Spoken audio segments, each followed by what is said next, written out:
When we seek to examine a subject as vast as the power of ideas and the impact that they can have on our lives, it is a subject that no single individual or organization can examine alone.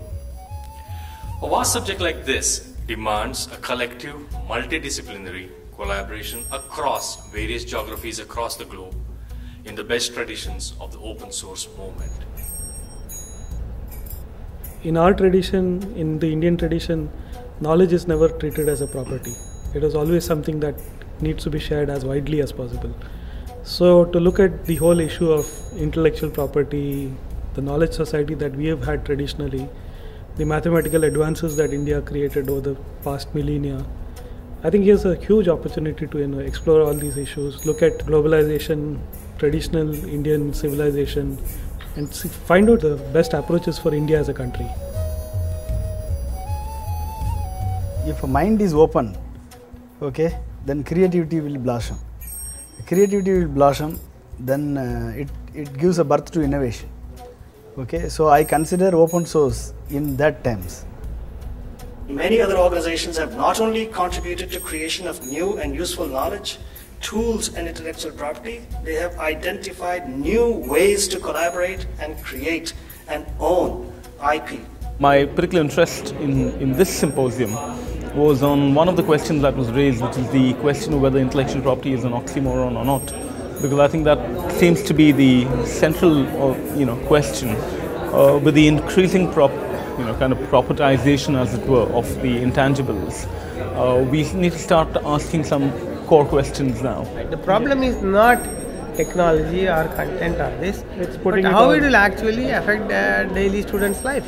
Right. The open source for the first time makes it possible for an individual to contribute in whatever way to an operating system. If you start contributing to the operating system, you can do anything else. It makes it less expensive, it makes it open, it makes value addition very simple, and I think it really becomes a public property. And we've been working with people from India doing varieties of open source software now for greater than 10 years. So for me, it's been a charm to come here and in some ways see some of the people that I've never met who are doing translations from the Linux documentation project, who have been contributors to iBiblio in the case of art and humanities and anthropology. So one of the pleasures of this is not only to see how the government here is receptive to the ideas of openness and freedom and access to information, and not just software components, but how it permeates lots of the ways that which this is a developing economy that tries to balance capitalism, socialist needs, grand inequities of scale and of income, and tries to figure out ways to provide opportunities. And appreciates the possibility of deep morality to politics instead of the comparatively thin morality of balance of power, or what we came to think of as realism. It's the place where Richard Stallman looks against the background of 20th century Indian history like a political visionary speaking an ethical ideal as a foundation for social action, which is in other places in the world much more difficult to get across. We're also very gravely concerned whether hardware systems could be developed where speedier literacy could be imparted. It's easy to make a person literate in a very short time. They talk of 60 or 100 hours or so, in a matter of 3 or 4 months. And a person is able to read newspapers with that kind of literacy. Can hardware tools like that with open source and content software developed, content developed for teaching systems, can that bridge this gap of almost a third of people are not literate? And almost I think 90% people have no access to English language. So what we see, the India that you see, is the creamy layer of our society, which is only about 2 or 3 or 4%. That's all. People who have studied in English, know English, work in English, and that's the people you come across because you just skim the creamy layer. But the rest of the people are equally intelligent, equally bright, but they just don't have access. Open source has become just more than just a global phenomenon. It is a way of life. it has completely changed the way people think and the way people do business, and it is also providing unique opportunities that we didn't have one decade ago. So the true potential of open source has not yet been fully realized in this part of the world.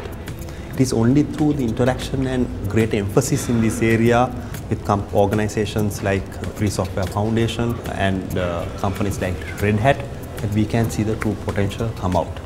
That open source is like open seeds. Open pollinated variety seeds are made through pollination of bees and butterflies acting in freedom. They are free in the sense they can be saved generation after generation. They are seeds of prosperity, they're seeds of life. Open source software is the same. It is a way of spreading prosperity and knowledge in society rather than creating scarcity, poverty and deprivation. For India, this localization is a very important issue. So if you use the open source, definitely the use of these local languages will increase in the by using this software, and also the business will increase. Open source software is, in my opinion, unfortunately known more for the software. It ought to be known more for the building up and development and evolution of such collaborative communities. The passion people have about free software, it's not about commercial versus non-commercial, it's about free versus proprietary. It's about open standards, it's about making money in an ethical way versus an unethical way. I think a feature of open source is there not only for India but in the whole world. Becomes a common platform to anybody to express their ideas and views and their inventions.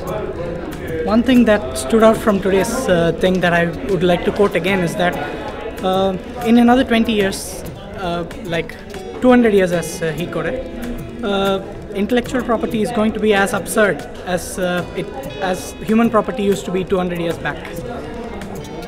We must strike a balance between those who create information, whether they be poets or authors or artists or even software developers, and those who consume that information.